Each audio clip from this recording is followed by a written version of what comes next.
Good morning friends, मैं हूं आपका दोस्त रमन चार। आज का हमारा नेक्स्ट टॉपिक है संधारित्र के प्रकार। संधारित्र के कितने प्रकार होते हैं? 3 प्रकार होते हैं। समांतर प्लेट संधारित्र, गोलीय प्लेट संधारित्र, बेलनाकार प्लेट संधारित्र। जिसमें हमारे कोर्स में सिर्फ कितने हैं? 2 हैं, समांतर प्लेट संधारित्र और गोलीय प्लेट संधारित्र। ये थर्ड हम जो हमारे सिलेबस में नहीं है। फर्स्ट क्या हमारा समांतर प्लेट संधारित्र। समांतर प्लेट संधारित्र कैसा होता है? यदि दो समांतर प्लेट अल्प दूरी पर स्थित हो, यानी कुछ दूरी पर स्थित हो, तथा इस युग्म को क्या कहते हैं? समांतर प्लेट संधारित्र। जिसका डायग्राम किस तरह का है? इस तरह का है, जिसमें प्लस 2 प्लेट हैं ए बी, एक पर प्लस क्यों एक माइनस क्यों, और उनके बीच की दूरी कितनी है? Small D. माना ए बी दो समांतर प्लेट हैं जिनकी प्लेट डी दूरी पर क्या है? स्थित है। ये क्या होगी? समांतर प्लेट संधारित्र। तो चालक परत के कारण विद्युत क्षेत्र की तीव्रता का फॉर्मूला क्या होता है?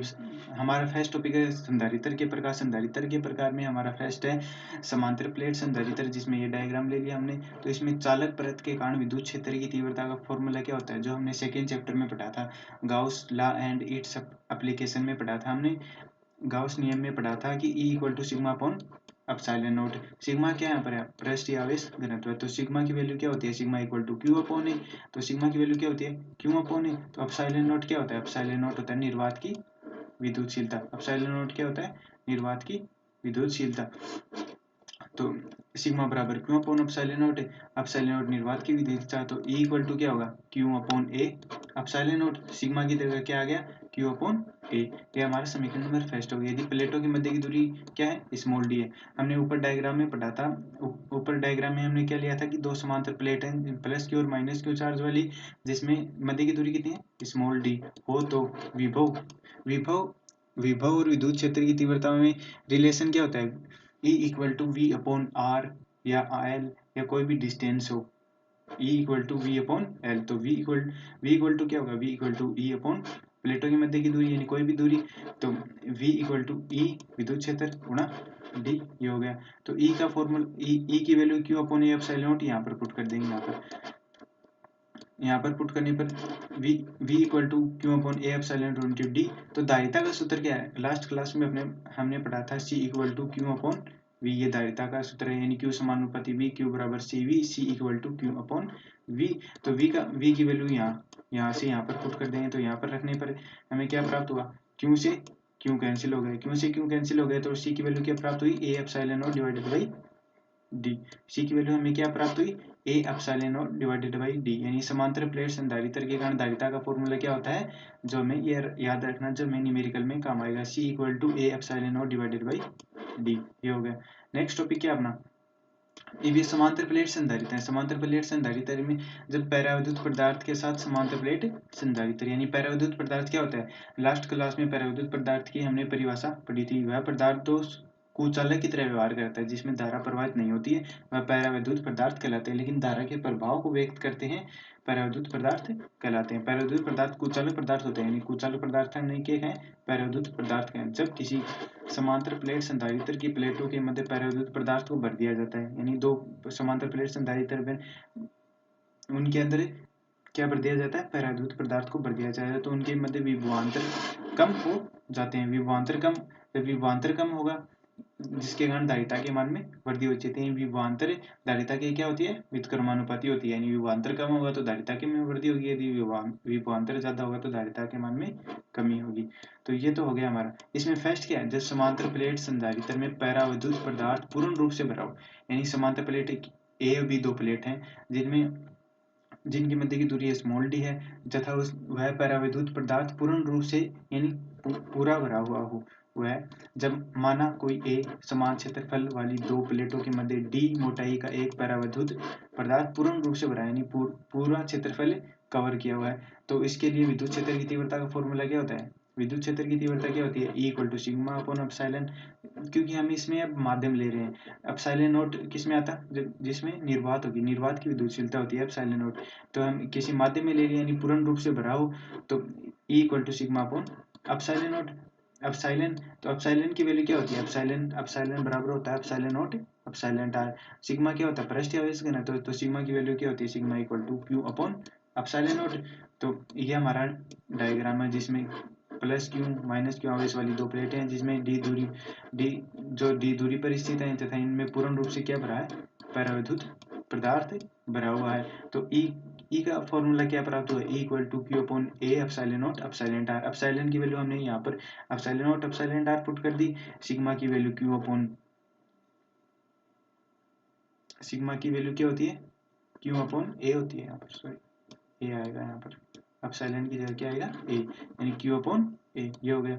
यदि माध्यम की मोटाई क्या हो, डी हो, तो ई इक्वल टू क्या होगा, v इक्वल टू ई गुणा डी। तो ई की वैल्यू यहाँ से पुट कर देंगे, तो यहाँ से यहाँ पर रख दी गुणा डी। ये धारिता का फॉर्मूला क्या होता है, ये तो समीकरण 2, धारिता के सूत्र से क्या होता है, धारिता का सूत्र क्या होता है, C equal to Q upon V. तो ये क्यू अपॉन वी का वी की वैल्यू यहाँ पर पुट कर देंगे, क्यू से क्यू कैंसिल हो गया, तो सी की वैल्यू हमें क्या प्राप्त हुई, सी की वैल्यू प्राप्त हुई A epsilon naught epsilon r divided by D.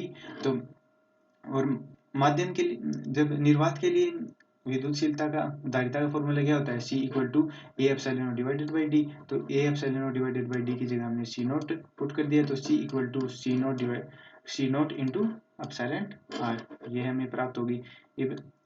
Next क्या है, ये तो हो गया ए क्या था, जब समांतर प्लेट संधारित्र में परावैद्युत पदार्थ पूर्ण रूप से भरा हो, यानी पूरा भरा हुआ हो, ये तो कंडीशन फर्स्ट होगी। कंडीशन सेकंड क्या अपनी, जब समांतर प्लेट संधारित्र में परावैद्युत पदार्थ आंशिक रूप से भरा हो, यानी थोड़ी सी जगह कवर किया हुआ, वह थोड़ी सी जगह हमने क्या सपोज कर ली, यानी टी सपोज कर ली।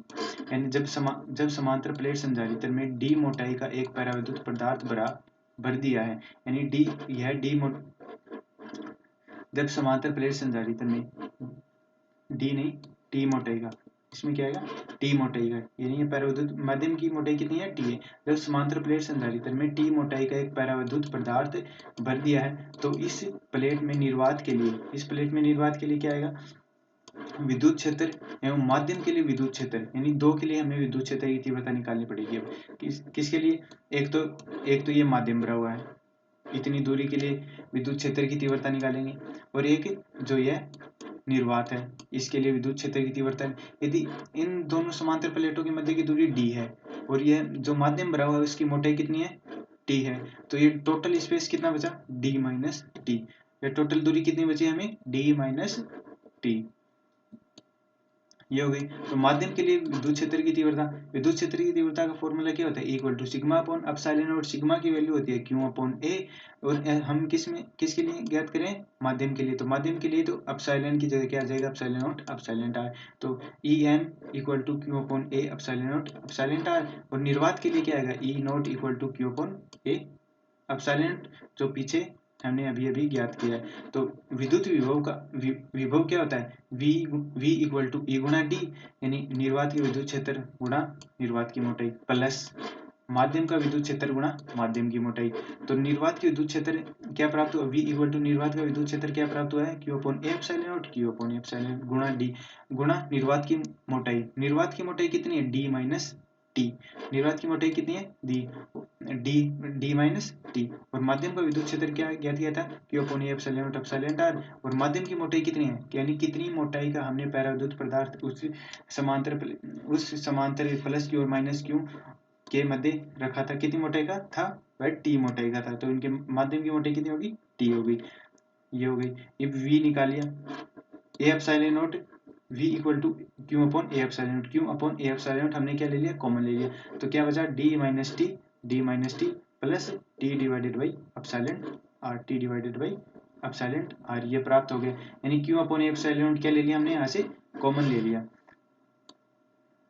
आगे क्या प्राप्त होगा, धारिता का फॉर्मूला क्या होता है, C equal to Q upon V. तो C equal to Q upon V की वैल्यू यहाँ से निकालेंगे, यहाँ से तो C equal to Q upon V क्या, Q upon epsilon naught D minus T plus T divided by epsilon R, V की वैल्यू यहाँ पर पुट कर दी, क्यू से क्यू कैंसिल हो गया, तो C की वैल्यू क्या प्राप्त हुई, C की value A epsilon naught divided by C equal to A epsilon naught divided by d minus T plus T divided by epsilon are. ये हमें क्या प्राप्त हुई, जब माध्यम जब परावैद्युत पदार्थ आंशिक रूप से भरा हो, तो उसके लिए धारिता का फॉर्मूला क्या होगा, C equal to A epsilon naught divided by d minus T plus T divided by epsilon are, ये हो गया। जब पूर्ण रूप से भरा हो तो उसका क्या फॉर्मूला प्राप्त हुआ था हमें, पूर्ण रूप से भरा हो C equal to A epsilon naught epsilon r divided by d. अब थर्ड कंडीशन क्या है, दो कंडीशन ज्ञात के लिए जब पूर्ण रूप से परावैद्युत पदार्थ भरा हो उसके लिए धारिता का फॉर्मूला क्या प्राप्त होगा, C equal to A epsilon naught epsilon r divided by t. जब आंशिक रूप से भरा हो तो C equal to A epsilon naught divided by d minus T plus T divided by epsilon r. अब थर्ड कंडीशन क्या है, जब समांतर प्लेट संधारित्र में अलग अलग मोटाई के परावैद्युत पदार्थ भरा हो, उसमें तो क्या था, टी मोटाई का परावैद्युत पदार्थ भरा हुआ था और उसमें और फर्स्ट में पूरा भरा हुआ था। इसमें क्या हुआ कि कुछ मोटाई के यानी एक मानेंगे T1 मोटाई, एक T2 मोटाई, एक T3 मोटाई का परावैद्युत भरेंगे समांतर प्लेट संधारित्र में। माना समांतर प्लेट संधारित्र में अलग अलग मोटाई T1 T2 Tn T1 T2 Tn तक पदार्थ भरे हुए के परावैद्युतांक कितने, epsilon R1 epsilon R2 epsilon Rn इसके परावैद्युत पदार्थ हो गए।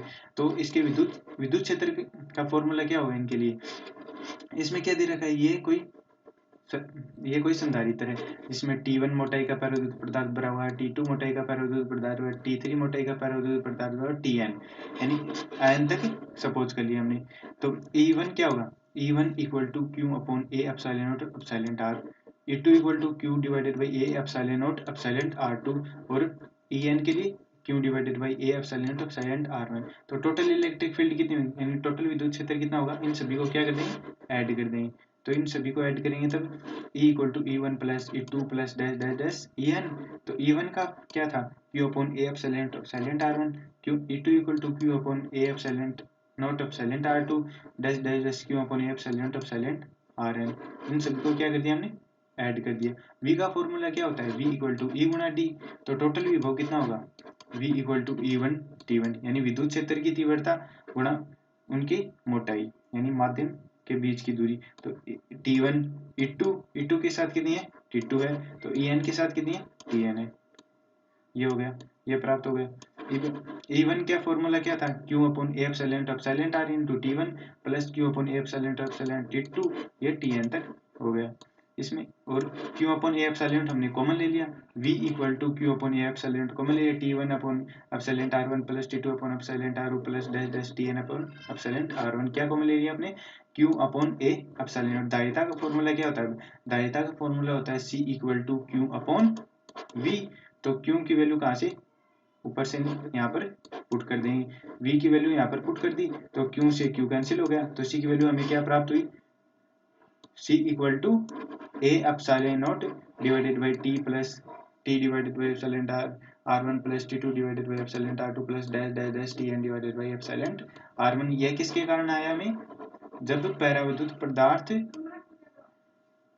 जब संधारित्र में परावैद्युत पदार्थ कुछ मोटाई के भरे हुए यानी अलग अलग मोटाई के भरे हुए हैं, उसके लिए धारिता का फॉर्मूला क्या आता है, C equal to epsilon naught divided by T1 plus epsilon R1 plus T2 divided by epsilon R2 plus dash dash dash Tn divided by epsilon R1। ये हमारा संधारित्र और संधारित्र के प्रकार में समांतर प्लेट संधारित्र हमारा कंप्लीट हुआ। Thank you, please share and subscribe, see you tomorrow.